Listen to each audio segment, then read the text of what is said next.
Hi there, I just wanted to give a quick review on this thermal imager. This is the 165A, the Unity Pro, and if you go into the firmware, it'll show that in the firmware of the settings, 165A. But so far I've been happy. This is the only one I've ever had. It's a 160 by 120 resolution. You can look up the specs online. Looks like this. Comes with this little rubber cover for the sensor there. These are two LED lights. Comes with a case and a USB-C cable. USB-C plugs in here, I presume, to charge it. I have not yet charged it. It takes a little micro SD card right here. I bought this off of Amazon. You can also buy them on eBay, but I got it on Amazon just to avoid the risk of in case I need to return it and all that stuff. Startup time on this is actually pretty quick. Just press the button. You got to hold it down. So 1, 2, 3. Okay, so we got 1001, 1002, 1003, 1004, 1005. So probably 4.5 seconds or so. And it does save your settings. You can see the settings we had it on before have been saved. But we're going to change this color palette back.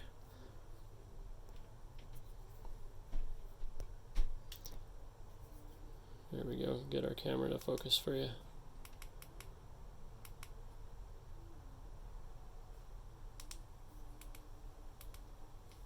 Okay. See that heat gun is still pretty hot. I really like the high-low tracking, although it's kind of ironic with the red color, the temperature is going to blend right in. So for it to be useful, you almost need to change your color palette to maybe, ironically, this black and white one will be better for that.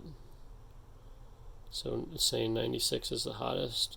Oh yeah, over here it's not 96. If we look down here at the base, I apologize, I keep losing the resolution on this on my camera here. I'll turn the light back on. I don't know if that'll help at all. Here you can see what we're looking at.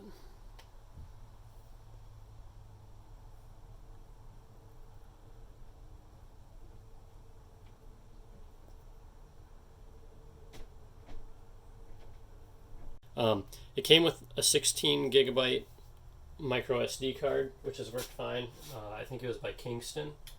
And so this is what the menu looks like. And I shut off the light to reduce glare, and then I'll just talk about this really briefly here. But we can look around a little bit. We can see some parts that I've heated up. I have the crosshair on right now in the middle of the screen. That can tell you the temperature of the object it's pointing at, of course, you know. And so here we've got something a little colder, 73.9. We can go down just a little bit more, 70. So you can see the refresh rate on this. I think it was 9 Hertz. Sometimes it does hang up, especially it seems when it's getting a fair amount of new data introduced, like a lot of heat. Like here we've got a heat gun. See that?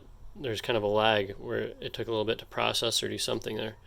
Other than that, I've been pretty happy with it though. But we can aim it at this heat gun, and at this part we're getting about 230, somewhere around in that range. And just for kicks, we're going to point this little handheld deal IR at this part close up. And it's showing 123 Celsius. I apologize. This is in Fahrenheit right now, but we can change that real quick. We'll switch the menu. Here we got the menu. This comes in Chinese, so if you go over to this menu, it'll be in Chinese, but if you select language, there should only be 2 options, English and Chinese. So I changed it to English, of course. And here we got some of the other settings on here. And yep, I'm doing a review right now. Hold on a minute. So we've got a few other options on here, and let's see here. We want to get out of that, and we'll go to, okay. And actually, I don't even know what that menu does.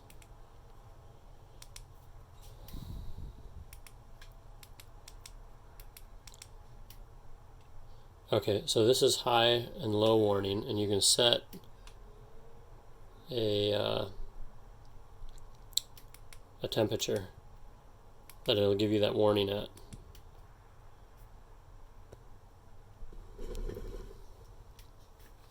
So let's just use actually.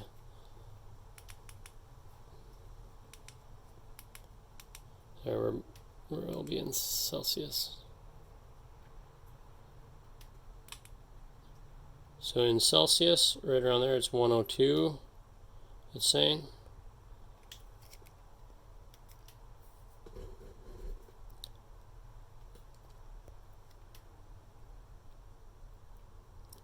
Let's hold it up a little closer.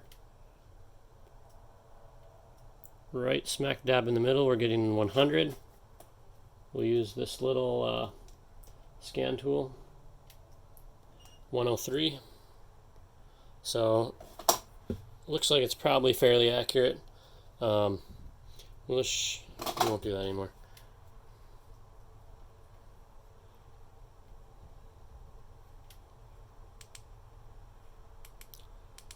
This is to turn the crosshair on or off.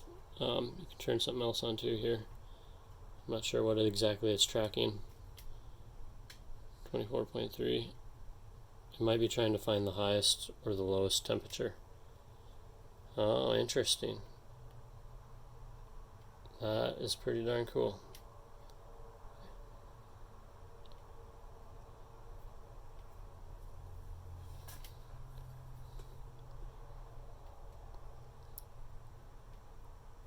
So let's go over here, select high,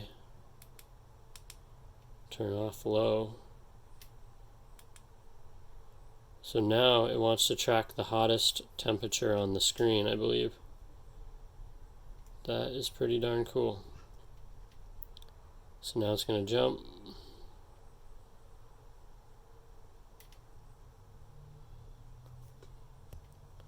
So I can track the hottest temperatures here.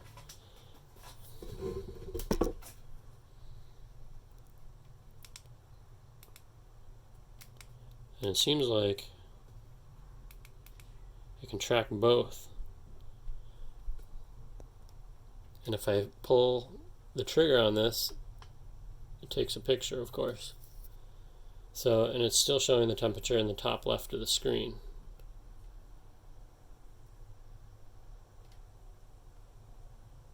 I'll come down here. One thing I'll do is, I just reached out and grabbed something. This is a linoleum mat, like flooring cover on my desk here.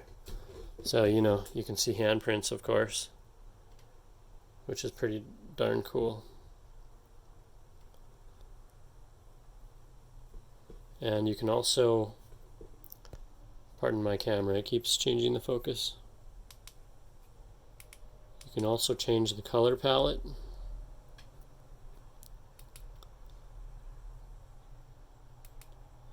Here we've got just black and white. Here we've got kind of a heat-seeking palette. I think maybe, here we go, here's a kind of a cold-seeking palette. It'll try to identify the coolest areas and color them, and all other areas will be black and white. There we go, we had a little cool area. Here's the heat-seeking palette again. And it's still identifying the hottest temperature, and there's the coldest temperature.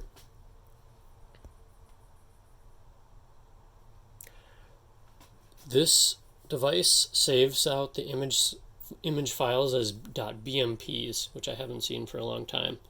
So if you need it in a JPEG, you'll have to manually convert it. Also, to my knowledge, this doesn't save video. Like if you hold down the trigger or press it quickly, it doesn't do anything.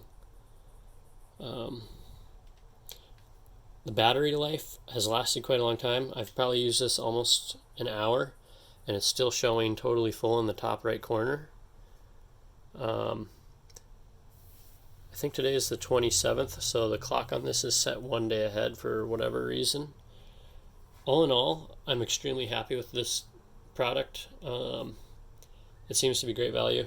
It's got a little camera stand, female, quarter 20, I believe, threaded fitting on the bottom, so you can put on a camera stand. It's got some kind of flashlight illuminator. I think you have to hold it down. There we go. So if you hold it down, it's on right now. There, now it's off.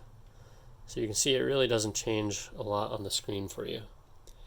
The resolution of the pictures that are saved out of this when you take a picture, I think is right around, it's either the 160 by 120 thermal resolution, or it's just slightly higher. Like maybe it's double that, but it's nothing huge, you know.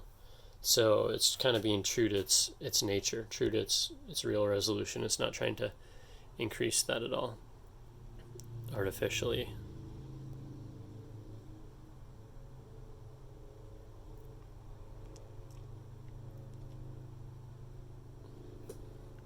We'll just look at my hand one more time now.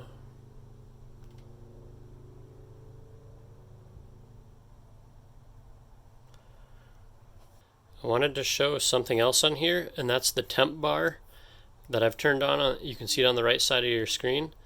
And I haven't read on this at all, and I'm no expert, but I believe it just shows the min and max that's on your screen.